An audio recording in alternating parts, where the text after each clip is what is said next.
என்னோட அன்பான உறவுகளுக்கு ஹாய். இன்றைக்கி வந்து ஏவிசியோட செமிஃபைனல் நடந்து முடிஞ்சிருக்கு. இந்தியன் வாலிபால் பர்ஃபார்மன்ஸ் வந்து கடந்த சில மேட்சாக எப்படி இருந்துச்சுன்னு நம்ம எல்லாருக்கும் தெரியும். நம்மளுமே வந்து இது ஒரு ஈஸியான விக்ட்ரி, அடுத்த ஃபைனல்ஸ் போக அப்படின்னு நினச்சி தான் இந்த மேட்ச் பார்த்துருப்போம். நானும் அப்படி தான் பார்த்தேன். இந்தோனேஷியா எடுத்துக்கிட்டிங்கன்னா, இந்தோனேஷியாவில் எனக்கு பெருசாக பிளேயர்ஸ் யாரும் தெரியாது. ஒரு 2 பேர் மேலே எனக்கு ஓரளவுக்கு நம்பிக்கை இருந்தது. இவனுங்க ஏதாவது பண்ணுவானுங்க அப்படின்ட்டு. பட் இருந்தாலும் அதில் ஒருத்தர் வந்து ஃபர்ஹான், இன்னொன்று வந்து பாய்.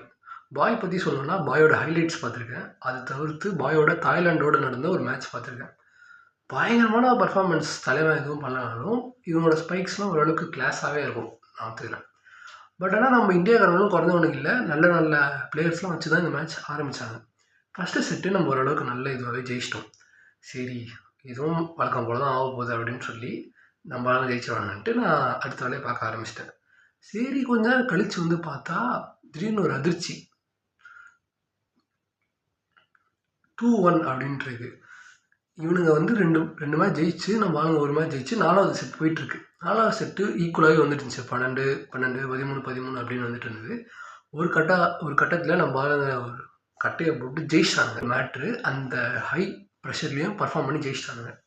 ஆப்போசிட்டில் இந்தோனேஷியாக்காரனுங்க ஓகே, அடுத்த செட்டு மூவ் ஆன் ஆகலாம், நம்ம ஆளுங்க மூவ் ஆன் ஆகிட்டு, நம்ம ஆளுங்க மூவ் ஆன் ஆகிட்டு 5வது செட்டு நடந்துட்டு இருந்தது. 5வது செட்டில் நம்ம பாராட்டக்கூடிய வேண்டிய இந்தோனேஷியாக்காரர் வந்து பாய் பற்றி நான் வந்து இந்தியனாக இருந்தாலும் சொல்கிறேன். இந்தோனேஷியாவில் ஒரு நல்ல பொக்கிஷம் பாய் வந்து அடித்து நவுத்துறான் ஒரு பாலும்.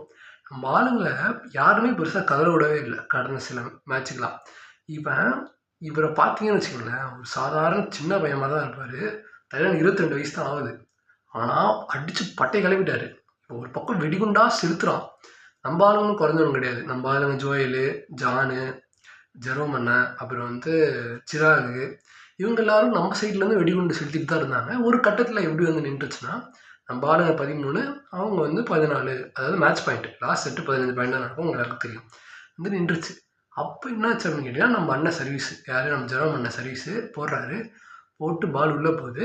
தலையை நிறுத்தி பாய்க்கு தான் நிறைய பால் செட் பண்ணார். பாயோட பாயிண்ட்ஸ் வந்து டோட்டல் என்னன்னு கீழே சொல்கிறேன். பாய்க்கு வந்து பால் போகுது, தலையாக விட்டான் பாருங்க ஒரு ஷாட்டு. அவ்வளோதான். அதோட இந்தோனேஷியா ஜெயிக்குது, நம்ம இந்தியா தோல்வி அடையுது.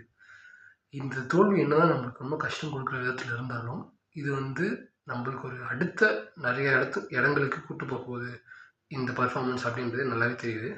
இந்தோனேஷியா அவங்களுக்கு ஆல் தி பெஸ்ட். ஃபைனல்ஸில் நீங்கள் வெற்றி பெற வாழ்த்துக்கள். பாய் வேறு லெவல் பண்ணிட்டேயா. சரி, வரேன்.